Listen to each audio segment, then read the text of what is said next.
Her sister-in-law had the audacity to whisper, "Don't sit next to him. You're embarrassing us." But she didn't expect me to take her advice. All the way to the divorce lawyer's chair, Thandeka had always kept quiet at family events. Her in-laws made her feel like she didn't belong, but she stayed calm, hoping things would get better.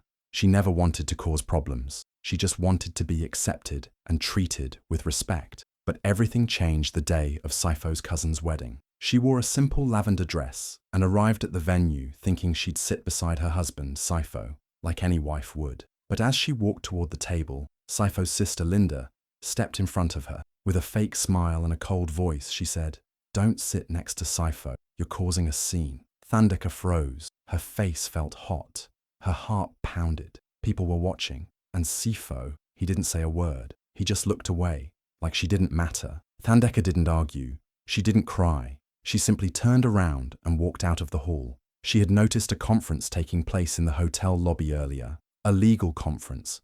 She saw a table where a few lawyers were sitting and talking. She sat down nearby, pretending to scroll through her phone. One of the lawyers noticed her, smiled, and asked if she needed help. She looked up and said, "Actually, yes, I think I do." They talked. She didn't share everything, just enough. The lawyer listened, didn't judge, and gave her a card.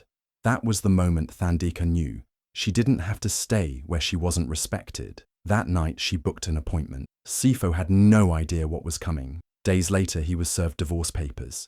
He called, shocked, asking why. Thandeka told him calmly, "Because your silence at that wedding spoke louder than words." She never raised her voice. She never begged. She just walked away from people who never made space for her. And in doing so, she finally made space for herself. Linda said not to sit beside her husband, so she sat next to someone who valued her strength instead. Thandeka had always tried to keep peace in the family. Her sister-in-law, Linda, often made rude comments. Sometimes it was about how she dressed or how quiet she was. Other times, it was small things, like not being good enough for the family. Thandeka stayed calm, even when it hurt. She thought maybe one day they would treat her with kindness, but that day never came. At a family function, everyone was dressed up and smiling for pictures.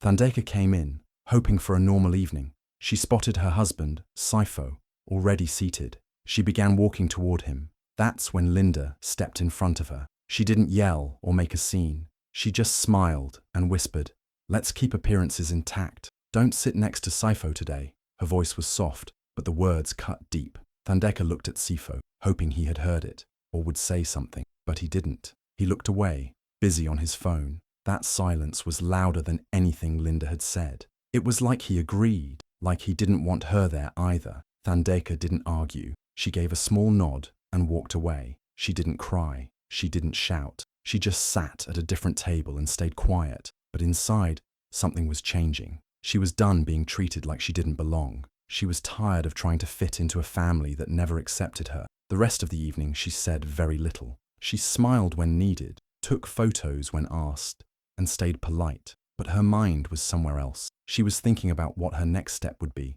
She knew this wasn't just about Linda.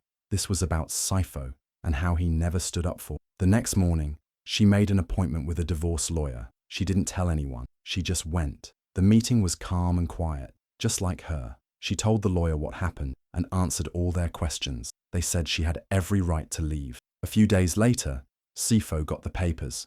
He was confused, angry, and called her right away. "Why didn't you say something?" he asked.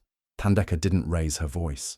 She just said, "Because your silence at that table said everything." That was it. She didn't explain more.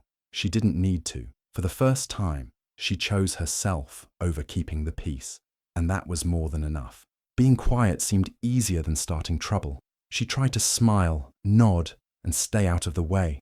Every event felt like walking through fire, and someone always held the match, usually Linda. Every word Linda said came with a sting. Every glance felt like a warning. Still, she stayed polite, hoping things would one day soften. One afternoon, the family gathered again. Food was served, music played, and people filled the room with laughter. She spotted an empty seat beside her husband and walked toward it. Just before she reached the chair, Linda's voice cut through the noise. "Not there," she said sharply. "That seat's not for you." Her tone left no space for argument. The world didn't stop. No one gasped, but the message landed hard. Even worse was the silence from Sifo. He didn't say a word. No defense, no glance. He just kept talking to someone else, like nothing had happened. No more pretending. No more holding in the pain. Without making a scene, she turned around, left the table, and stepped outside. The air was cooler there, quieter. She pulled out her phone and opened a contact she'd saved months ago, just in case. A lawyer. She typed a simple message. "Is tomorrow open?" The next day, she sat in a small office, calm and sure. She didn't cry. She listed every time she had been pushed aside. She spoke of moments where she waited for Sifo to step in, to protect her, and how he never did. The lawyer listened. Papers were prepared. When the documents reached Sifo, confusion filled his voice. "Why didn't you say anything?" he asked over the phone. She replied simply, "Your silence was louder than any word." There was nothing left to discuss. No long speech, no fight. Everything had already been said in silence, through years of cold shoulders and quiet betrayal. She moved forward alone, not angry, just free. The ones who watched her fade into the background never imagined she'd walk away completely, but she did. Quiet strength had carried her this far, and now it carried her somewhere better. She hoped this time would be better. The restaurant was beautiful, the lights soft, the table set for a celebration. People smiled, drinks were poured, and a cake waited in the corner. She arrived quietly, wearing her favorite blue dress. She had spent hours getting ready, trying to feel like she belonged. It was her husband's special day, and she wanted to sit beside him, share in his joy, and be close for once. As she walked toward the seat next to him, Linda glanced up and gave a small laugh. "That seat's not for you," she said, like it was a joke, but it wasn't funny. Her voice was clear, and her face smug. Everyone around the table heard it. Some looked away. A few smiled awkwardly, but the one person who mattered most said nothing. Sifo didn't stop her. He didn't ask her to sit. He didn't defend her. He just stared at his plate like she wasn't even there. Her heart dropped. It wasn't the first time something like this had happened, but it felt heavier now, more final. She stood still for a moment, waiting, hoping, but nothing came. No words, no gesture, just silence. Without saying anything, she turned and walked away. She didn't look back. As the room filled with laughter and raised glasses, she stepped outside into the night air. It was cool and quiet. She pulled out her phone and sent a message. Her cousin was a lawyer, someone she trusted. They met the next day. She told her cousin what happened, but she didn't need to say much. Her cousin had seen enough over the years. The late calls, the quiet tears, the cold looks. This wasn't just about one dinner. It was everything leading up to it. They talked through the steps. She asked questions. Her cousin answered patiently. It was all calm and simple. No yelling, no drama, just a decision. 1 week later, Sifo opened the envelope. Confused, he called her, asking what was going on. She didn't shout or explain for hours. She just said, "I needed someone who would speak for me." You didn't. He didn't have an answer. She didn't return home. She didn't try to fix what had already broken too many times. She let go, not out of anger, but because she deserved peace. Some choices feel heavy at first, but then come with a lightness that fills the whole body.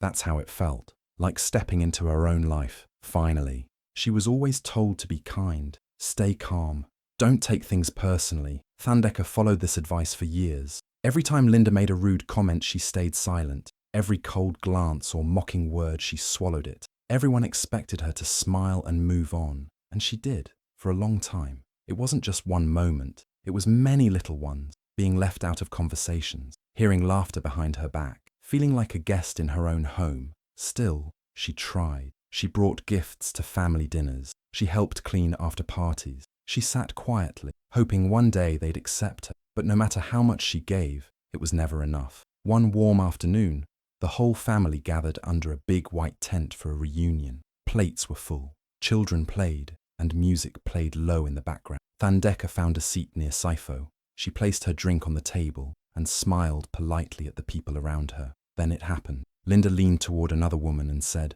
loud enough for everyone nearby, "She shouldn't even be sitting here." The words were sharp. They landed like a slap. Thandeka looked at her husband. She didn't expect a fight, just a word, a look, a sign that he cared.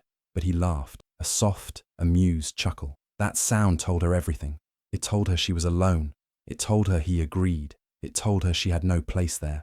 She stood up. The table grew quiet. She didn't shout. She didn't cry. She simply said, "Thank you all." That was very clear. Then she walked away. No one followed. Back at home, she didn't explain. She didn't try to talk things over. She packed a small bag and stayed with a friend. The peace in that quiet room felt like air after years underwater. She didn't rush. She took her time. She thought about the marriage, the silence, and the moments where she needed him and got nothing. She didn't tell many people. She didn't make a show of it. But the next time the family met, the seat beside Sifo stayed empty, and the time after that, and again. Some noticed, some didn't. She never sat there again. She didn't have to. That chapter was closed, not with shouting, not with anger, but with a quiet step away from a place that never made space for her, and she never looked back. Small remarks hurt more when they never stop. Thandika heard them often. Short comments from Linda that sounded innocent but always carried sting. At first, she brushed them off. Maybe it wasn't meant badly. Maybe she was imagining it. But over time, the little cuts added up. It could be a question about her cooking, a joke about her clothes, a look exchanged with another relative. None of it was loud. None of it was direct. But it chipped away at her. She tried to be calm. She avoided conflict. She thought keeping quiet meant keeping peace. One sunny afternoon, the family gathered for a big wedding. Tables were set, flowers everywhere, music playing softly. Thandika arrived quietly, dressed in a simple gown, ready to enjoy the celebration. She wasn't trying to impress anyone. She just wanted to be close to Sifo. She spotted him sitting at a long table, talking with others. She walked over, hoping to take the empty seat next to him. But before she could sit down, Linda appeared. With a polite voice and a cold smile, she said, "Maybe don't sit here.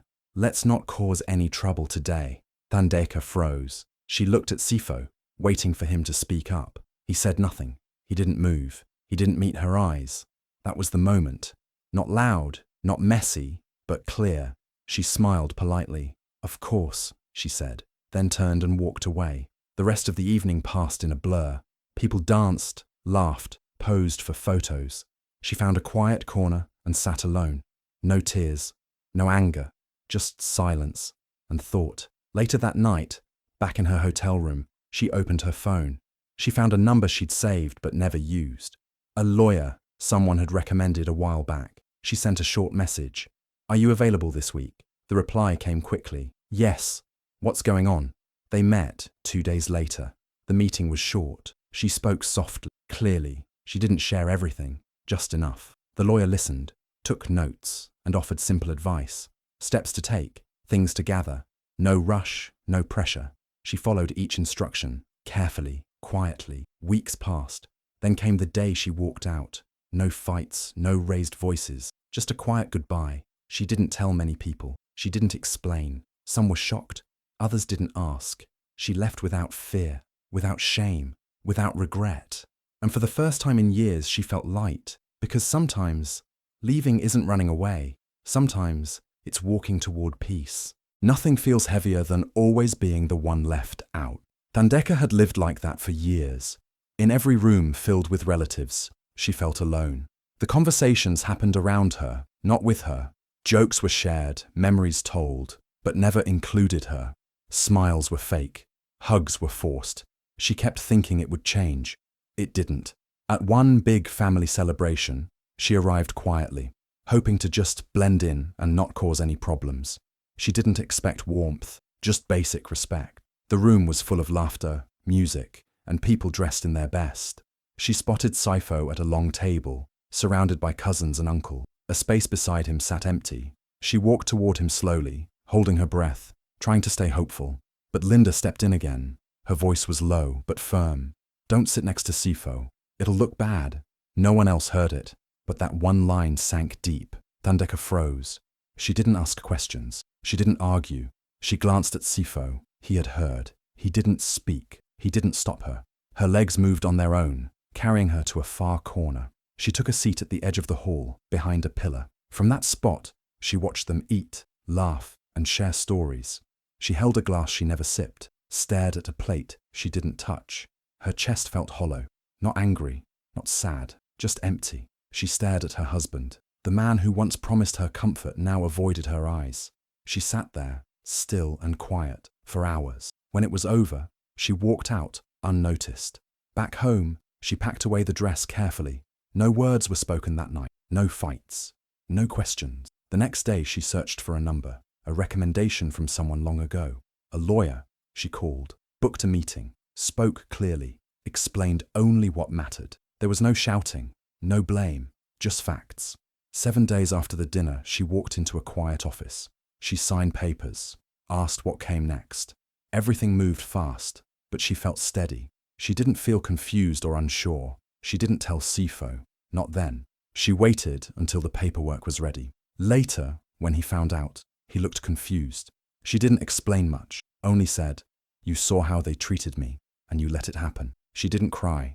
She didn't shout. She walked away with nothing but calm. And for the first time, it felt like she truly belonged to herself. She gave her all. Thandeka offered care, effort, and endless patience. Through struggles and silence, she remained loyal. Even when treated unfairly, she kept believing things would improve. But hope only stretches so far before it snaps.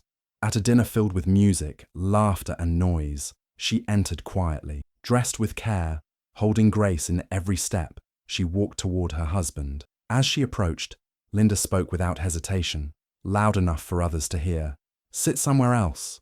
The room didn't go quiet, but inside her, something did. Thandeka froze, not because of the words, but because of the silence that followed. Sifo didn't blink. No defense, no concern. He acted like it never happened. She turned away without speaking, found a seat far from them. She didn't taste her food. Her hands didn't shake. Her face showed nothing. But inside, something ended. That night, in a quiet room, she picked up a pen and a blank page. She didn't write poetry or questions. She listed facts. Times she was ignored. Moments she was insulted. Hours she waited for kindness that never came. Every insult, every moment she stood alone. At the very end of the paper, she wrote, "Call attorney." She placed the note on the table, didn't cry, didn't hesitate. The next morning, her fingers dialed the number without pause. A calm voice answered. Steps were discussed. No panic, just direction. She followed through, organizing, planning, preparing. No one knew. She smiled when needed, spoke when spoken to. But inside, she was done. Sifo noticed nothing until the day he received the envelope. His voice cracked with confusion. "Why?" he asked. Her reply was short. "You let them shame me and stayed silent." There was no argument, no need to explain again. She walked out with quiet strength. No storm, just stillness. That chair at the table, it stayed untouched, for good reason. For laughter circled the hall. Decorations hung gently above. Light music played in the background. Thandeka entered, holding a wrapped package and quiet hope. The baby shower bustled with cheerful voices and smiling faces. She didn't want attention, just a peaceful seat near her husband. Sifo sat at a long table, speaking with others. An open space beside him waited. As she walked toward it, Linda stepped forward. With a soft tone and a stiff smile, she said, "Try another chair." No one reacted. Sifo didn't turn, didn't respond, didn't stop her. Thandeka stood still, then turned away. She chose a lonely spot near the back. Around her, people laughed, played games, clapped, shared stories. She nodded when spoken to, but didn't join in. Her body remained present, her heart elsewhere. That evening, at home, she opened a drawer and pulled out a journal. One by one, she listed incidents, dates, occasions, moments pushed aside for too long. There were no emotions on the page, only truth. Line by line, the pattern became clear. Next came digital records, photos, messages, small things, but they added up. Not for revenge, for protection, for clarity. She contacted someone she'd once been introduced to, a professional. They spoke quietly, discussed next moves. No shouting, no rush. Over days, she organized everything. Step by step, she followed instructions, asked questions, filled forms. At home, she said little. Conversations faded, smiles vanished. Her presence turned distant, not cold, just removed. One night, Sifo noticed. He asked, "Why aren't you the same?" She handed him a document. He opened it slowly. Inside, her decision. Confused, he looked at her. She spoke once. "This is where you placed me." No more silence, no more waiting, no more hoping. She didn't stay the night. Outside, air felt fresh. Roads ahead looked clear. No baggage followed. She didn't cry, didn't regret, didn't pause. Years of quiet pain had prepared her for this. Leaving wasn't a reaction, it was a resolution. And that space at the table, it stayed unfilled, for good reason. She remained gentle when others were unkind. Thandika always chose calm, hoping respect would follow. Every time someone looked past her or made her feel small, she stayed quiet. Her patience stretched far, believing it meant strength. At a family dinner, people filled the hall. Tables were arranged neatly. Laughter moved across the room. She walked in slowly, spotting Sifo seated near the front. A few spaces were still free. She took a step forward. Linda leaned closer and whispered, "It's better if you sit at the back." Thandeka paused. Her eyes met Sifo's. He heard. He didn't speak. He didn't lift a hand. He didn't shift. She turned without a word, left the table, and stepped outside. That evening, she stayed at her friend's apartment. The place was small, quiet, and safe. They ate together, shared light conversation. When the house went still, Thandeka opened her notebook. She listed everything clearly. Events, names, actions. Each detail marked the end of something inside her. In the following days, she made phone calls, filled forms, met with people who helped. Everything moved with ease. She stayed composed, thoughtful, steady. Weeks passed. One day, Sifo arrived, unsure and hesitant. "Can we talk?" he asked, hoping for another chance. She looked at him gently, without anger or sadness. Her voice calm, she said, "You might want to ask your sister to sit beside you now." That sentence closed the chapter. She felt light and finally free. Do you think Thandeka did the right thing by walking away after years of being pushed aside? Or should she have stayed and tried one last time? Let me know your thoughts in the comments. I'd really love to hear your point of view. And if you enjoy stories like this, don't forget to subscribe and tap the notification bell so you never miss the next one.